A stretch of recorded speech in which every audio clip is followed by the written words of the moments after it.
Hey everyone, welcome back. As is customary on this channel, we are going over the fall winter trends that are going to be the hottest ones for the coming season. And can I just say that unlike the shock that was spring summer, why are they doing this to us? Who thought this was okay? When will the 40s and the 50s go back in style? I cannot wait for that time. I'll go to sleep and you guys can wake me up when that happens, okay? This season, designers actually did a great job to come out with trends that actually please me. So let's go over them.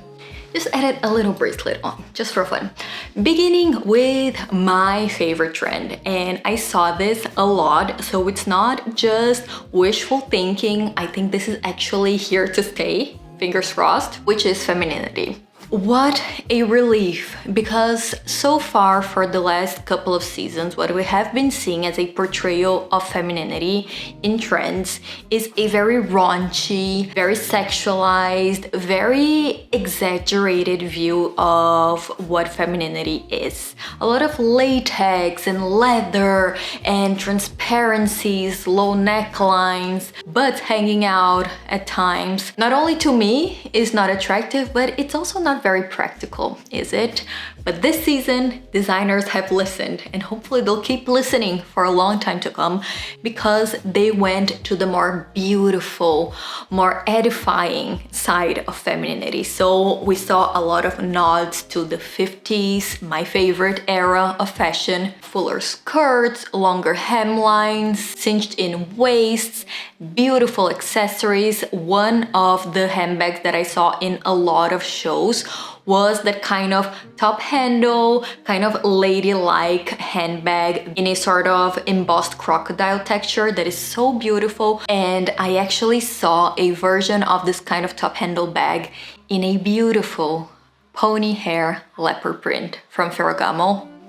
Stunning. Stunning. Other than that, we see delicate laces, kind of sumptuous, elegant fabrics. Pretty shoes are back, so if you're looking for a fabulous pair of pumps that are not a hazard, you will find them this season. Beautiful cardigans, beautiful coats, a lot of funnel necks that are again a nod to that 50s and 60s aesthetic. A lot of pink, so we are not yet out of the Barbiecore forest, but I know that soon enough that nightmare will pass us by, and instead of bubblegum pink, we will be left with beautiful pastel pink, which I think is much more sophisticated. I think this is a great sign for us more classic style loving girls, because even though it is a trend, this is the type of piece that you're going to wear for the rest of your life. So it's not like the crazy things we have been seeing in the runways lately. It's actually something that you won't regret buying. And another element that is quintessentially feminine and that is also very in this season are bold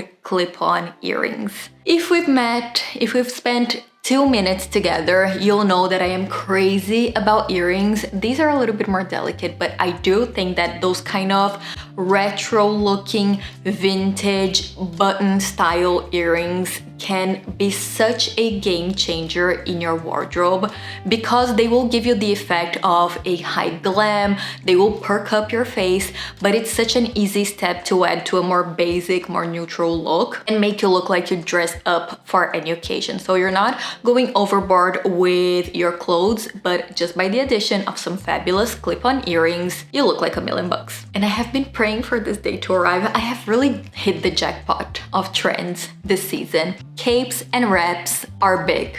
Maybe they aren't as permeated through all of the fashion shows as the other two trends, but I saw them enough to be convinced that we will be seeing a lot of them in stores, and I cannot wait. The love that I have for this type of piece is endless, because it's so easy, so comfy, and looks so luxurious once you know how to style it. The fact that you're adding volume of fabric, kind of that drapey effect to your look, will make it so much more intentional, a little bit more elevated, very quiet luxury in my opinion. I know that's a big thing right now. It's also very practical, very comfortable if you want to take one of these pieces to travel, if you just want to throw it on in a day that you don't know if it's going to be too hot or too cold.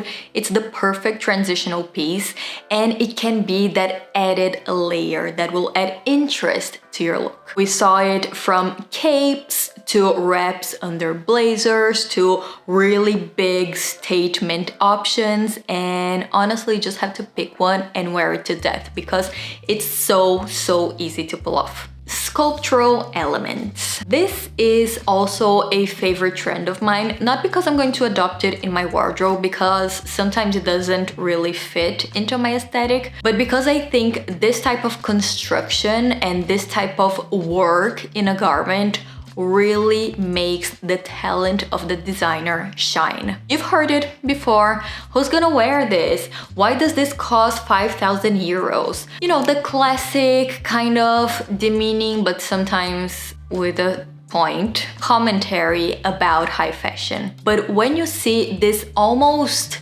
otherworldly silhouette coming down the runway, I don't know about you guys, but for me it is a breathless moment. The way that a designer and their team manages to construct a whole new shape out of fabric, to me will always be such an inspiring thing. And this season a lot of designers did it. It can be from a very minimal kind of different neckline or a detail on a shoulder to a total deconstructivist reinterpretation of a shape that looks like nothing else you've ever seen. The sculptural look has that sort of futuristic appeal, that out of the box, not afraid to draw outside the lines element that maybe isn't for everyone, but if you know how to pull it off, it will make you the absolute fashionista in any room you step into. We also saw a lot of checks and tartans as a pattern, and unlike spring summer that was much more geared towards that 90s kind of grungy Nirvana look in cottons or in flannels, this season we are seeing tartans done in more substantial, more tailoring sartorial fabrics that to me are way more classic and chic. And finally, collarless jackets. I love this, and I have seen this not only in Fashion Week, but it's actually out. A lot of retailers have already put out a bunch of collarless jackets, so if you want to partake in the trend, go out and get yourself one. The reason why I love them so much is because not only does it look proper, does it look beautiful and clean, but it's a little bit different from that more structured lapel that I think is something we naturally navigate towards. It will be a, again, cleaner, softer look that you can pair with more casual pieces and it won't look discoordinated, but it can also be paired with beautiful nighttime pieces. I love the look, for instance, of a collarless jacket with a beautiful kind of black silk dress underneath. It's also a great neckline to decorate and to counterbalance with more details in other parts of your body. So maybe it's something on your sleeves, maybe it's a necklace, maybe it's some earrings, a different hairstyle. It will give you that polished surface to play around with. It is a total evergreen, so yes, add it to the wish list. This is it, everyone. Again, don't we feel lucky for having all of these beautiful trends that we can actually wear, that actually make sense in our wardrobes? Hopefully they'll be so successful that designers will keep coming out with them time and time again. Hopefully you found this enjoyable. Let me know down in the comments which one is your favorite trend, and we'll see each other again next time. Bye bye.